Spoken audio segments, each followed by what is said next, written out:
very early in the morning. Not just myself, also the members of the members we were serving with. But it was also an experience also to learn and know Kenya. There are things we used to do called public participation, where we would choose. We started with 12, we ended up with 20 counties every year, where we would allocate some retro money, actually 100 million per county, and we would then go there to ask Kenyans what they would prefer that we prioritize. The last one, I was privileged to actually travel all the way to Madeira and interact with the people of Madeira, and I am glad that I have had many of such experiences to also relate what we do on the table and how that is far-reaching and how that affects the lives of the Kenyan people. For example, there when we went, the leaders were very categorical.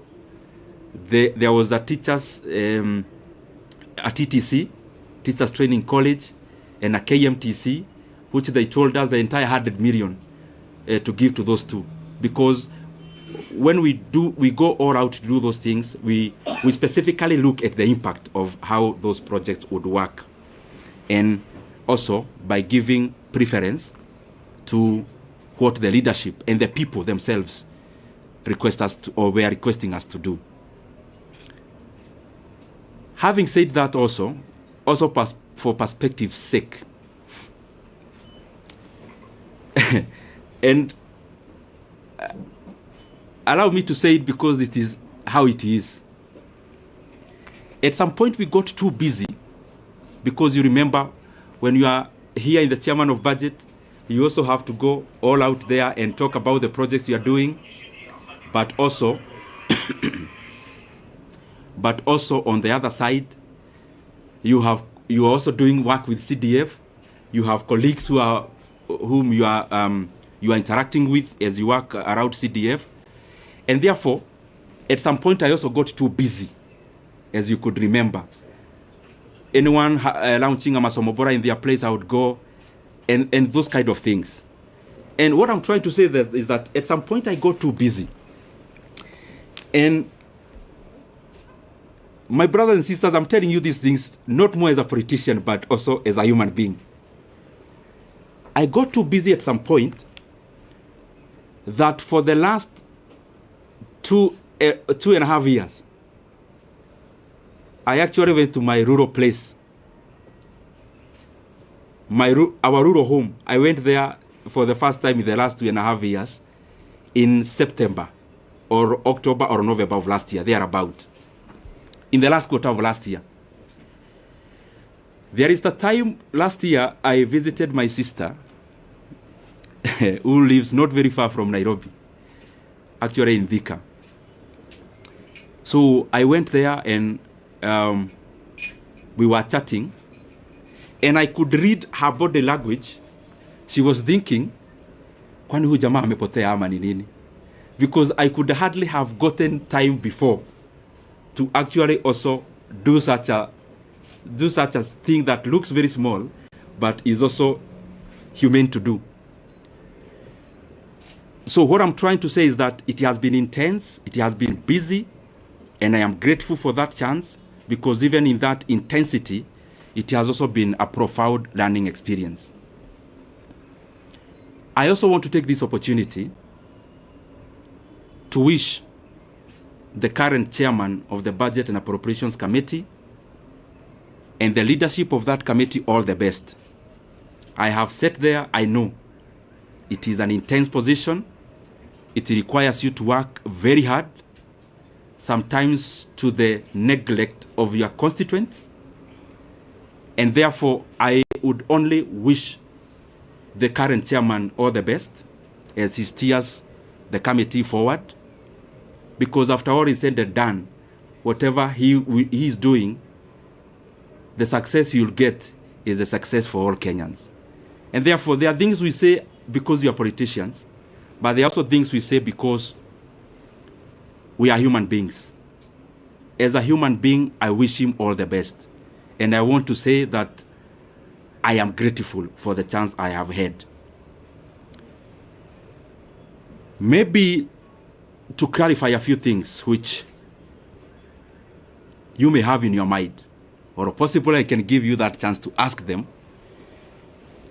Maybe I'll wind up by saying that I'm also very grateful. Let me reserve that for you to ask, because I am here, I will ask. I will answer. Let me also take this chance to thank the people of Kiharu constituency. Because to become the chairman of the Budget and Appropriations Committee, the prelude to that is for you to be an MP first. And I don't want to chest thump, but I'm just saying it in humility. I am among the few MPs who, in the last elections, I was elected without producing a single poster. I'm not saying that as bravado. Neither am I saying it to prove who I am.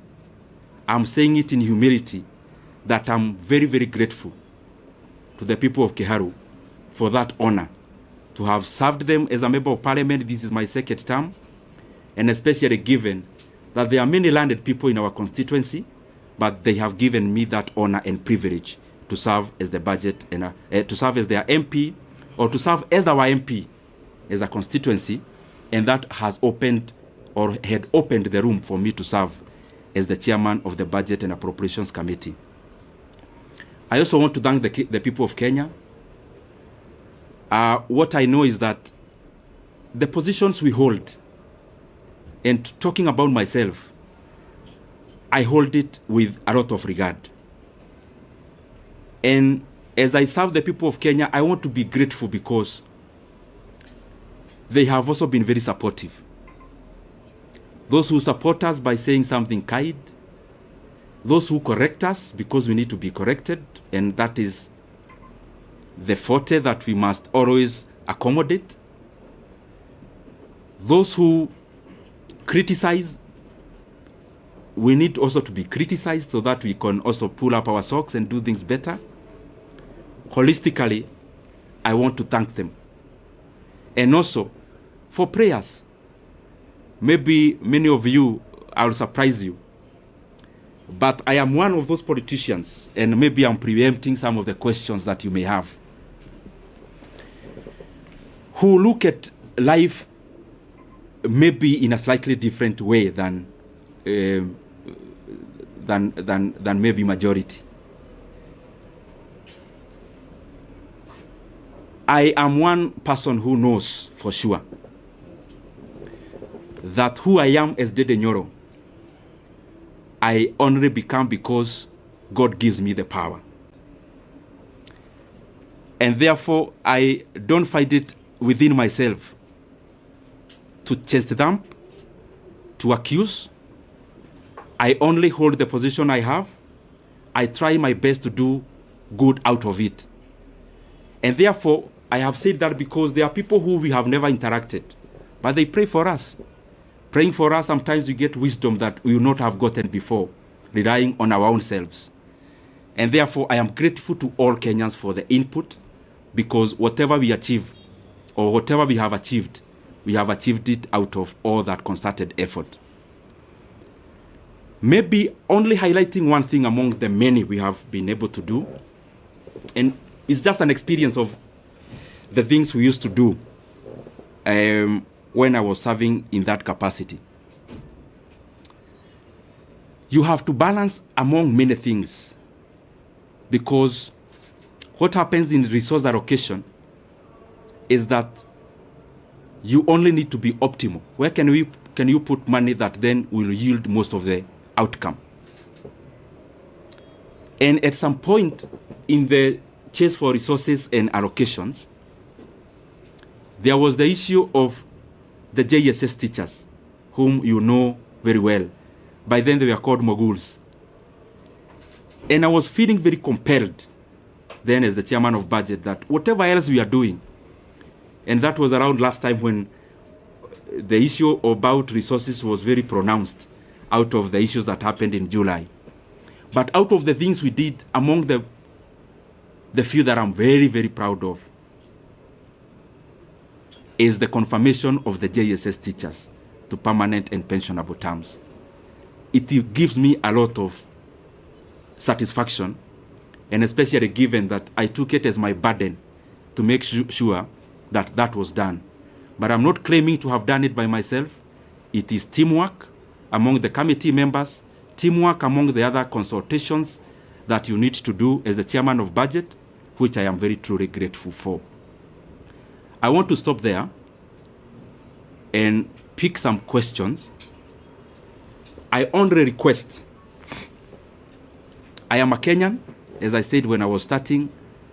I know, because I don't want to pretend that you as a journalist, there is what you really want me to say today. But I also feel it is important that the things we have said are equally important for the country, and especially the transition, given the position I held. I used to invite you, you used to cover. I felt it is beholden upon me to also call you when it is time to pack. So if you might, or if I can indulge you, because I'm still here and you are still here,